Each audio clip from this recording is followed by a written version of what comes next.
Well, hello. I'm in the kitchen this morning and we're just going to go, I'm just going to show you a few things. Now, Donald fried the bacon this morning. Here's the bacon he fried. And in this pan was a lot of delicious fond. I don't know if you can see that, but it's the brown flavor bits that's in the bottom of a pan after you fry meat and vegetables. And it adds a lot of flavor and moisture to dishes. So we never throw that away. I just went ahead and crumbled up some of the sausage that we have from the pig that we had killed last year. We're trying to use up and just eat what we have in our freezer. This is part of the Three Rivers Challenge. And for the months of January and February, I hadn't got to post a lot because we've ate a lot of the same things, and due to, you know, my impingement syndrome on my shoulder, I haven't been cooking quite as heavily. I've been cooking enough when I cook for more than one meal, which I usually do that anyway, but in this case I was doing it for a week at a time, so I didn't have a lot to share. But we have sausage from a pig that we killed last year, or that friends of ours killed, and Donald went in part on that pig, and so that's what I'm frying up this morning because I'm going to make several dishes out of this sausage. So I just crumbled it up into the pan where the fond, the F-O-N-D, and that's the name for the delicious brown bits that's in the bottom of your pan when you fry meat or vegetables. The residue that's left down on the bottom of your pan is called fond. And so that's what we're cooking today, our meat in, so that we can be sure and get all that delicious flavor off of the bottom of that pan. Now I'm browning this big pan of sausage. I think there's 3 pounds of sausage in here. There's a lot of grease that comes out of this homemade sausage because it's lard that's in there with it. And when you fry it like this and brown it up, all of the lard comes out. So I'll be pouring that lard into something else and reserving it. But we are getting the flavors off of the bottom of this pan. We're getting the fond off of it to add to our dishes today. And today I think I'm going to make homemade spaghetti sauce and some soup with this meat. I'm going to divide it up in probably about 3 different containers to use for 3 different big dishes for a family.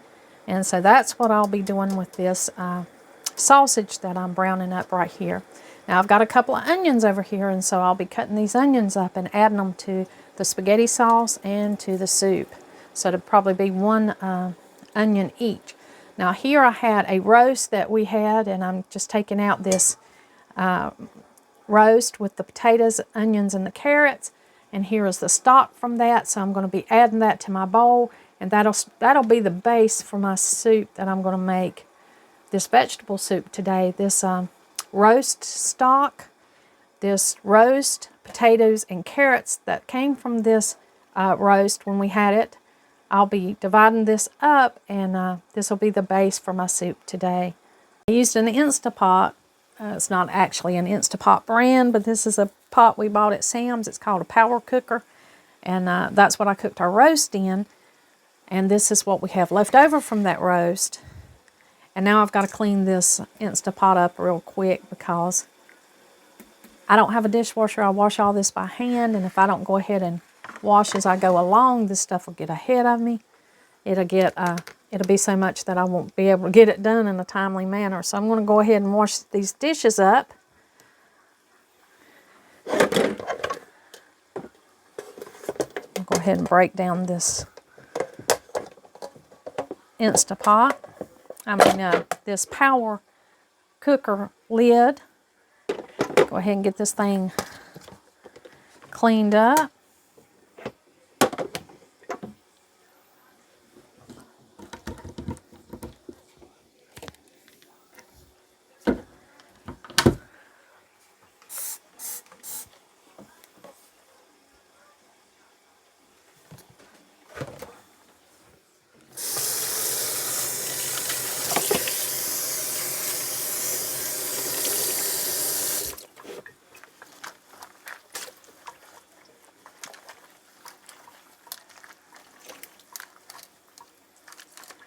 I enjoy this pot because it really cuts down the cooking time when I've got a lot going on.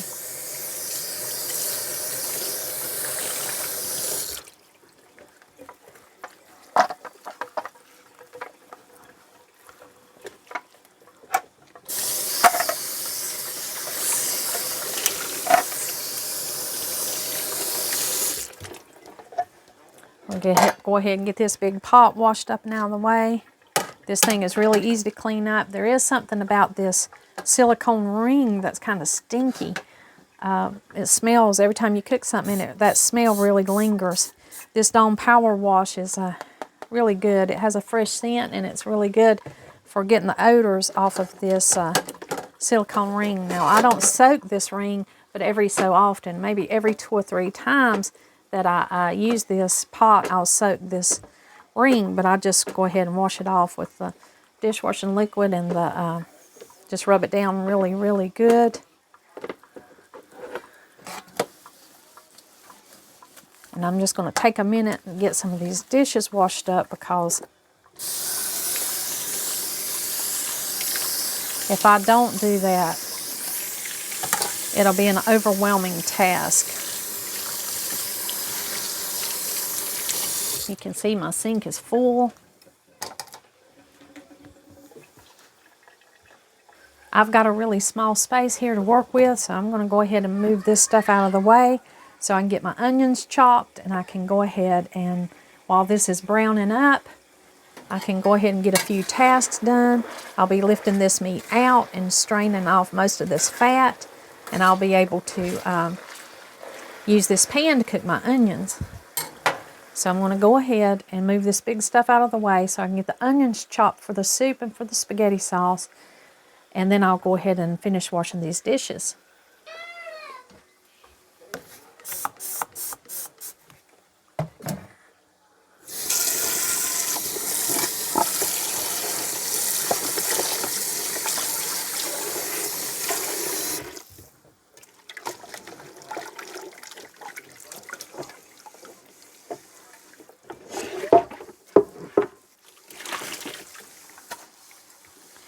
That roast had quite a bit of, grease in it, so that Power Wash really helps on that. I do have basic soap over here beside the sink, but it doesn't do as well on the greasy things as Dawn.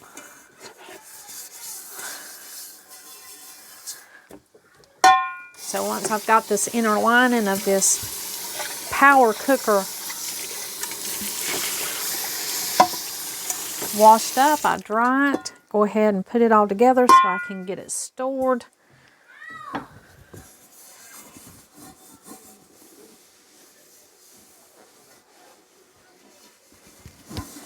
Take as good a care of this thing as I can because I really like to use it. I'll show you how I store it.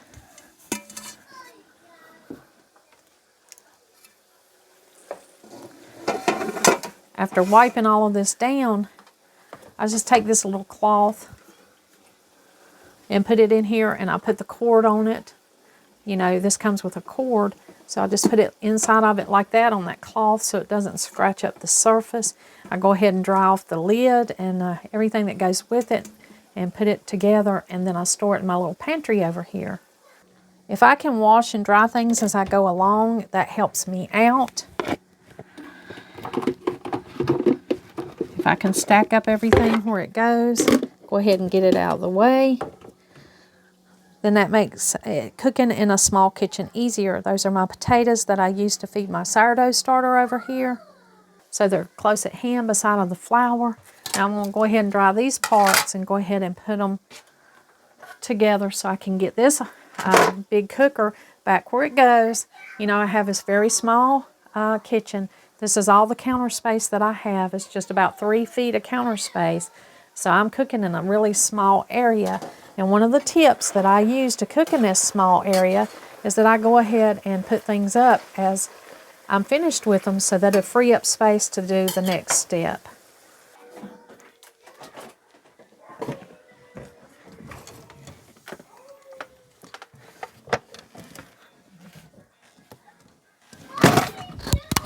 Okay, the cooker is put back in the little pantry we've got up here, and I can move on to the next task in this area, which will be chopping the onions for this sauces. My microphone was laying in the floor. Evidently, I pulled it off when I was putting the slow cooker up, but here's the space that's cleaned off now. I've got this cooker put back up and out of the way, and I can move on to the next task, which will be chopping these onions so I can put them in my soup and in my spaghetti sauce for today.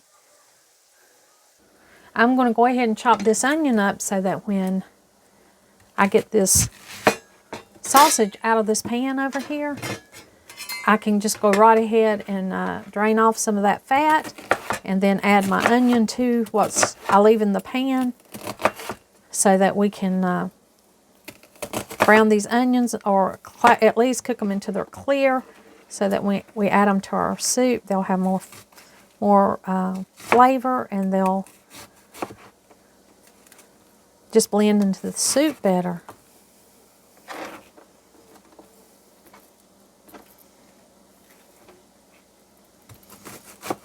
I do like stewed onions too, but I always brown my onions or caramelize them a little bit, or maybe even just cook them until they're clear, because it just adds a whole nother element of flavor, and it also blends into the soup better, and the kids are not like, ooh, look, an onion. It just seems like they don't notice it. Even though we eat a lot of onions, sometimes it's not their favorite, so I have to be careful about the appearance of them. But mainly the reason I do it is because it just adds a whole dimension more of flavor, and that's your whole point of cooking, is that you want to keep it flavorful and delicious, especially if you go to the trouble of cooking from scratch. So I want to cut these onions up and get this sausage drained out of this pan. There's a lot of steps in the kitchen to cooking and cleaning up, and that's why a lot of people, they just get discouraged about cooking all the time. It's because it really is an amount of work. But let me reassure you, if you do it often, you will get better and better at it. You'll get more skilled. You'll be able to know what you should be doing, in what order, to make things easier on you. Watching a lot of good cooking shows will help with that. We'll go ahead and cut this other one up and have these ready. That seems like a lot of onion, but I'll be making spaghetti sauce and I'll be making soup from scratch. So I need the flavor of this. I need the nutrition of it. This added benefit of a vegetable to this soup. And I do. We eat a lot of onions here. I was buying 50-pound bags of onions from Sam's. They've quit selling those now. They just have the 10-pound bags.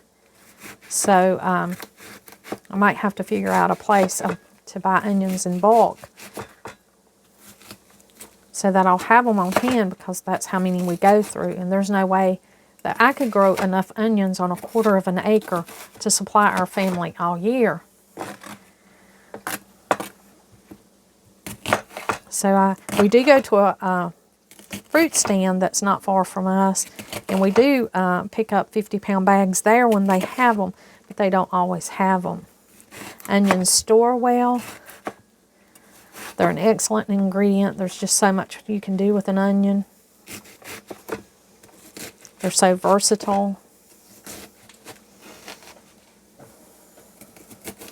And one of our favorite ingredients. So you'll see in a lot of my cooking on my videos, I'm sharing cutting up a lot of onions with you. Alright, now I got to get this sausage out of this grease. It's cooked and it's ready for me to drain it off. Now I just get a heat safe bowl, something to drain this, to pick up this sausage and put it in. I've browned it really well, so it'll be delicious in the dishes that I'll be making with it. I'll just go ahead and lift it up out of this grease.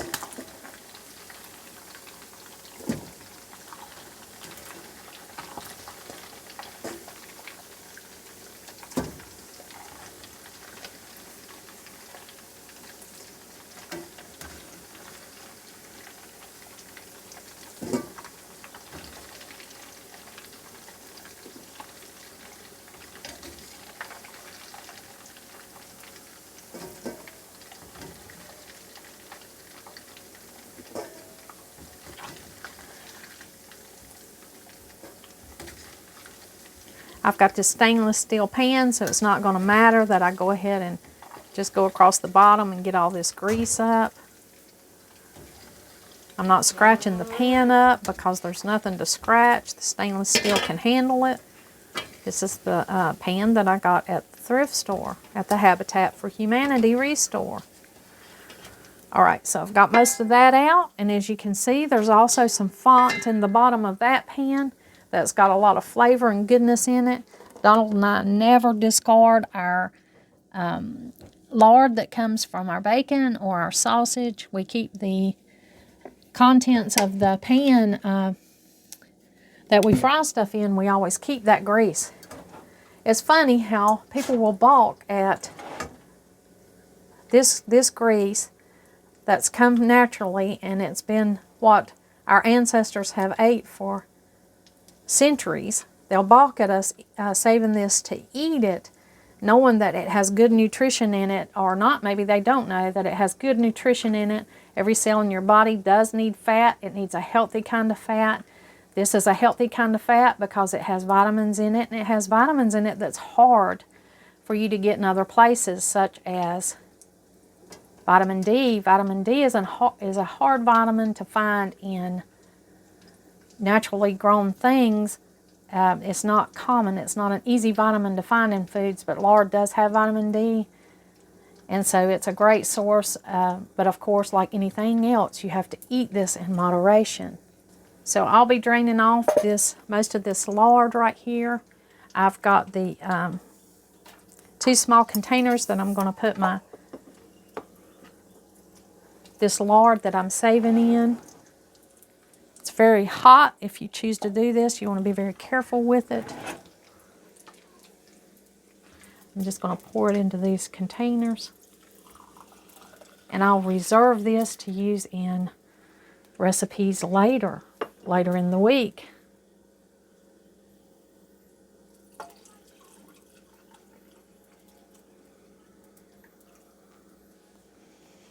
There's a tiny bit more. Let me get another container.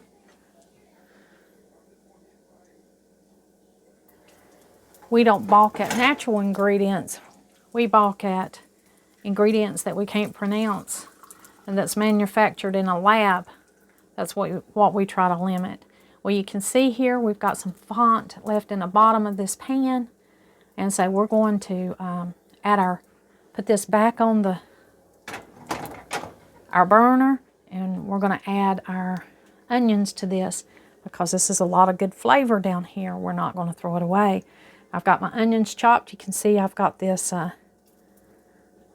the fat that I drained off of this meat. I've got it sitting right here. It's very, very hot. I've got it in metal containers, so you want to be very careful when you lift this. You don't want to burn yourself.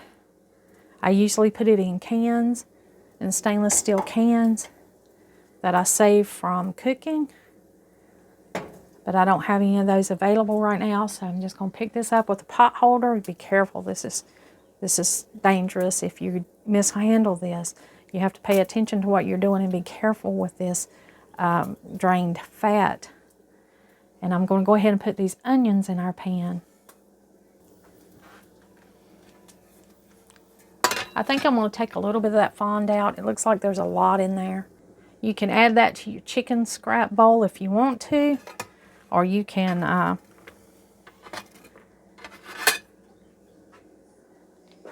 just throw it away however you feel the need to dispose of it. If you find yourself with too much like I did, I'm going to add just a little bit of coconut oil to this because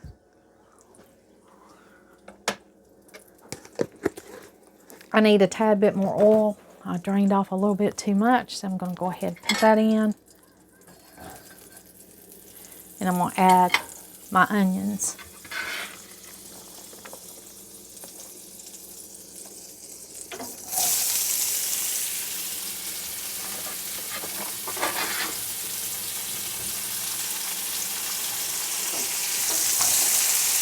There's no need to stop and clean up after each item that you cook in your pan. It's all going in the same recipe anyway.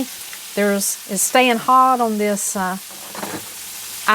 stove element, so there's no reason to think that you have to stop and wash your pan in between. And let me tell you, when you eat in restaurants, you're going to get that same kind of cooking right there. And that's why sometimes you can eat and something will be delicious, is because they've retained as much flavor in that food as they can back there. You know, they haven't stopped to wash everything in between, especially a grill. If you eat grilled food, they cook on that grill all day. They clean that grill up at night. So that grill has soaked up a lot of flavor. It has a lot of fat and flavor in it when you're cooking. I'm going to go ahead and add a little bit of salt to these cooking onions. I'm going to stir these up and cook them down a little bit so I can use them in my next recipes.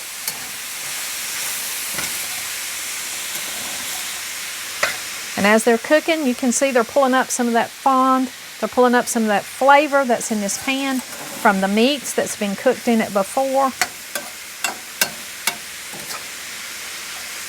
And there you go.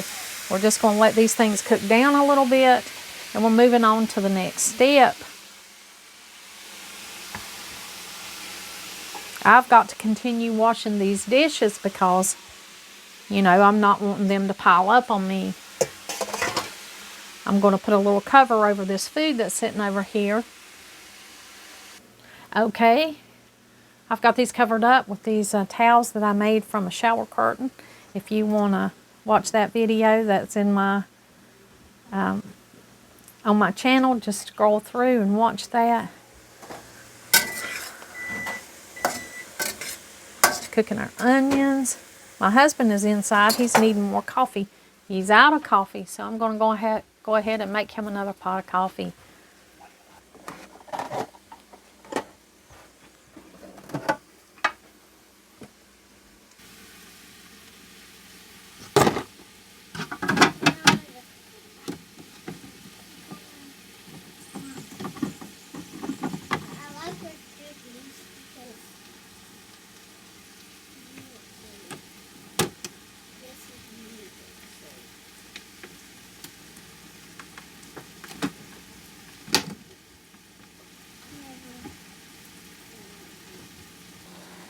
He wants a cheese sandwich, so we're going to throw that together while we're in here. Okay, coffee's being made, sandwiches made for the little one. Now I'm going to get back to what I was doing. Still browning the onions here.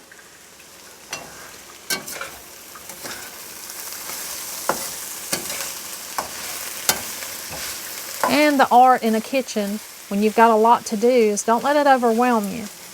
When you do it in order, like by getting these onions in here, I can do other things while I'm waiting on these onions to cook. I know there's a lot of people that think washing dishes by hand takes more water, but I don't want to hear that. I say to that, hush, because how many people do you see that run water continually to rinse off their dishes before they put them in the dishwasher so that they can make sure that they come out without food sticking all over them? So if I rinse these dishes, that's the first time, the last time that I rinse these dishes. It's not like having to wash the dishes before you put them in the dishwasher.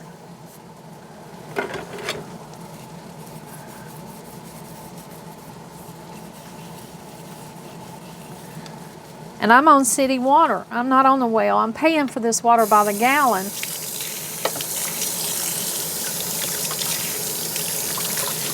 So I'm careful about how much water I use.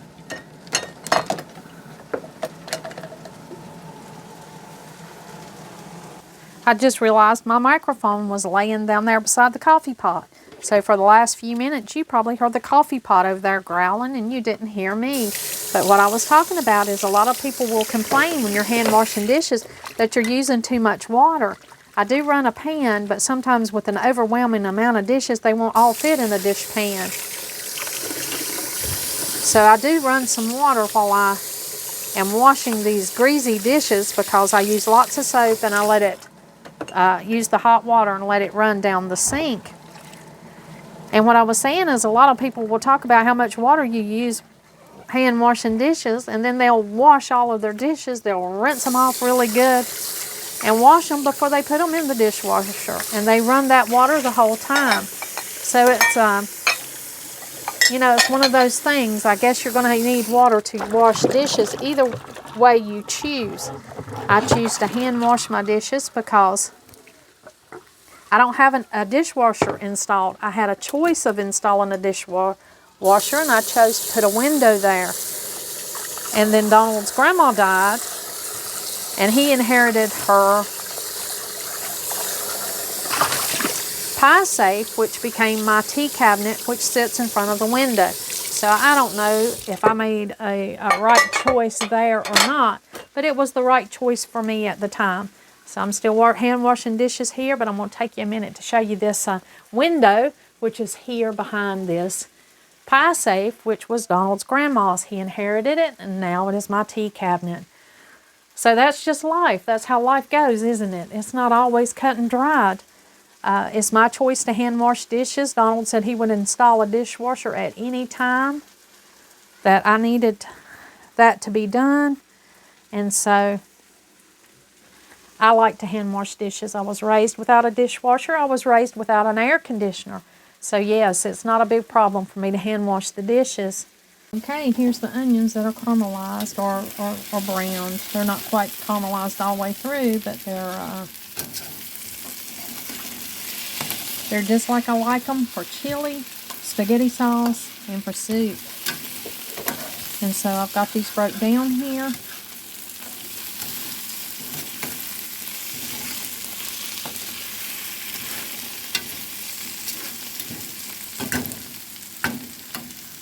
I'll go ahead and cut the heat off and put these in a container and get them ready for my recipes. I don't want to give the misconception that we never eat anything processed. Donald buys these to go in his backpack for work. He's a diabetic and he likes to have something in his backpack to snack on if he doesn't get to a meal. You know, so that his sugar doesn't drop too low. And you can see the ingredients here. Enriched flour, wheat flour. It's hard to see through the camera. Let me bring it a little bit closer. Niacin, reduced iron, thiamine, monotrate, riboflavin, folic acid, peanut butter, roasted peanuts, vegetables, palm soy, bean, and/or canola, dextrose sugar, salt, leavening, sodium bicarbonate, monocalcium phosphate, ammonium bicarbonate, corn syrup, whey, cheddar cheese, milk culture, salt, enzymes, and Yala soy lecithin. All right. And then contains wheat, peanuts, milk soil. Contains bioengineered food ingredients. The ingredient from soy, canola, sugar, and corn in this product come from genetically modified crops.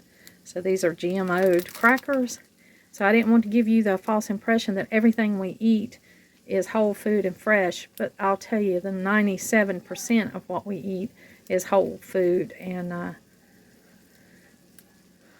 so I just wanted to share with you, we do have things like peanut butter.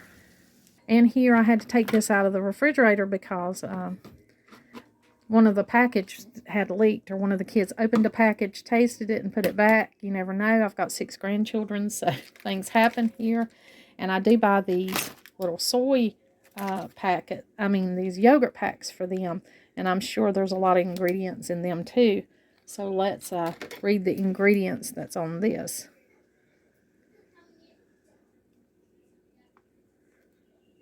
I don't see the ingredient list on this. It's probably on the package, and I've probably already thrown that away. So there you go. But I do buy these for the kids because that's something they enjoy. It's quick for them to get to. I try to make homemade yogurt. Could not keep up with the containers and for the demand of the yogurt in this house. So this is something I buy. And we buy Chobani for Madeline because that's her favorite yogurt.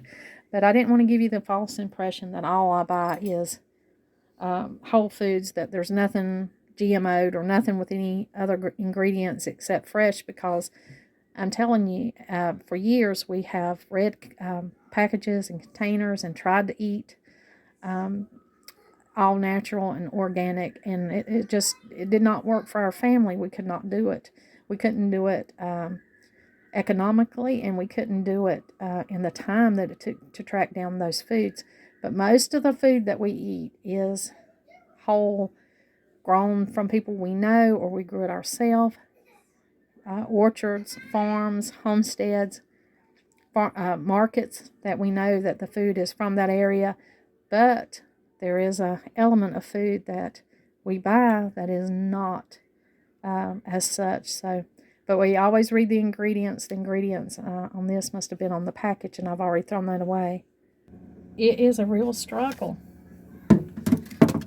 There's Velveeta in there, and I'm sure that Velveeta is not. Look at the ingredients on that. This is something that a friend gave us to make macaroni and cheese with. She thought we'd enjoy it since we have so many kids. Let's see what this is. This is skim milk, canola oil, milk protein concentrate, sodium phosphate, contains less than 2% of modified food starch, whey protein concentrate, maltodextrin, which has been shown to affect cell production, to affect the mitochondria around your cells, whey, salt, calcium phosphate, lactic acid, sorbic acid as a preservative, milk fat, sodium, lignite, sodium citrate, enzymes, apocarotinol, and annatto color, cheese color, vitamin A palmate, and it contains milk. So there you go. There's Velveeta. So there's three things that I have here that's GMO, that's not whole foods, but most of our food is whole foods. Most of it is canned, made from things like that, but of course we have some that is not, because it's just so hard to get away from here in the United States. But in an effort to be fully transparent with you, I wanted to show you that I did not eat all organic and whole foods and things like that, that sometimes I do have some of those products that most Americans have in their home, the GMO products, and I shared with you the crackers that Donald takes to work, and the Go-Gurts that my grandkids eat, and the Velveeta cheese that a friend gave us. So that's what I have in the house today. That's something I don't like to eat, and I wouldn't normally buy because I'm trying to get away from that kind of thing, but it's hard to do. It can be so confusing, and trying to feed your family and feed yourself healthy. It's a lot to take in. I mean, you're not scientists, we're not doctors. We just are trying to feed our families, trying to go to the grocery store and buy good, healthy food without a lot of things that affect our body, a lot of things that cause disease, and but fed is better than not being fed, right? You have to eat, and you have to eat what you can find and what you can afford to eat. So it's a real struggle for a lot of people, and I'm right in there with that. My husband grew up on a farm. They grew most of what they eat. They hunted and they fished and they ate that. They raised chickens, and that's how they lived. So growing up, we just had fresh food. We had good food that was, off the farm. I didn't grow up on a farm. I grew up in the Appalachian Mountains. I grew up where you ate what was around you, and you did raise your food. But times have changed. Here we are at this stage in our life, and it's not the same. It's a challenge now. You got all these GMO foods, and you got different choices, and you got things that you just can't trust people to decide what's healthy for you. You have to make your own decisions. And even knowing all of the health problems that come from foods that are not natural, they act like you can't grow natural food anymore, like it's just such a hardship and impossible to do to feed the masses. I guess people are just consuming way more than what can be grown. I'm not sure the whole deal of it all, but it's just changed a lot from the time when we were growing up, and then how it is now. And people that work, I mean, good Lord, you have to have a bioscience degree to figure out what ingredients are in your food, and then you have to have the time and the energy to do all that, and who can keep up with all that? I mean, good Lord, if you have a full-time job and you're just trying to get through your life and feed your family and do your job, and I mean, it's just so much. There's so much to take care of in this day and age that makes things so much harder than it needs to be. But you try to make the decisions that are best for you. You know, you try to do the best thing that you can, and sometimes that involves eating some processed food that you wouldn't normally want to eat, and maybe you don't eat it on a regular basis, but you have to fill in because there's just no way that you can make everything from scratch or grow everything from scratch, and that's just the way it is. This is a sign of our times. It's the way it is now. So,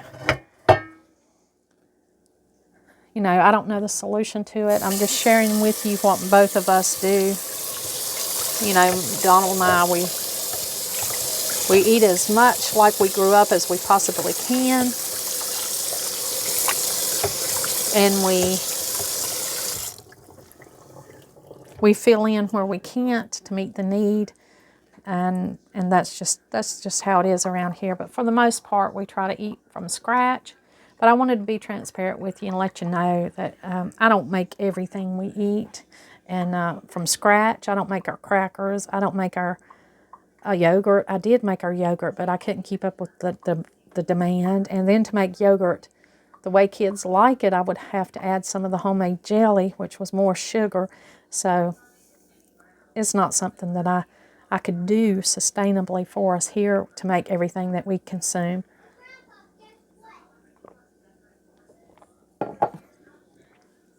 Thank you today for working with me in my small kitchen, for joining me and let me share with you how I work in this small space, and for also listening to my random thoughts in the kitchen. Like, subscribe, and hit the notification bell if you're interested in this kind of thing. Thank you for joining me today, and like always, until next time.